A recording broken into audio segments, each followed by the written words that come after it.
اپنا ہی جو پہلے انہوں نے ڈائریکشنز دیے تھے کہ میں ہر ایک کو بلاؤں گا، اس کو بھی اگنور کیا، اور اگنور کرتے ہوئے سب کچھ بیک ڈیٹ میں جب یہ ریزگنیشنز واپس لے لی ہوئی تھی اس وقت انہوں نے یہ ایکسیپٹ کر لیا۔ تو آج یہ پٹیشن کو اس گراؤنڈ پہ یہ موقف ہم نے اختیار کیا، اس پہ بحث ہوئی،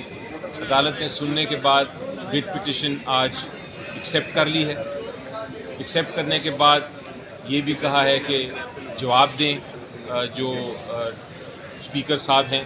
اور جو الیکشن کمیشن آف پاکستان ہے، اور جو نوٹیفیکیشن تھی وہ اس کو معطل کر دیا ہے، اور ساتھ یہ بھی ڈائریکشن دے دی ہے کہ فی الحال بائی الیکشنز ان سیٹوں پہ نہیں ہوں گے۔ تو اس کے بعد جو پوزیشن بنتی ہے وہ یہ ہے کہ کیونکہ اسپیکر کی ریزگنیشن اور جو الیکشن کمیشن آف پاکستان کی ڈی نوٹیفیکیشن تھی وہ فی الحال کے لیے سسپینڈ کر دی گئی ہے، تو ہمارے جو ساتھی ہیں ایم این ایز وہ اس وقت ایم این ایز ہیں، اور وہ اگر چاہیں تو وہ اپنی جوائن کر سکتے ہیں واپس جا کے پارلیمنٹ۔ یہ ہے پوزیشن کی آج کی، اور میرا خیال ہے جس طرح ہمیشہ عدالت آئین کی اور قانون کی بالادستی کے لیے بالکل حکم فرما دیتی ہے، اسی طرح آج بھی یہ حکم فرمایا گیا ہے۔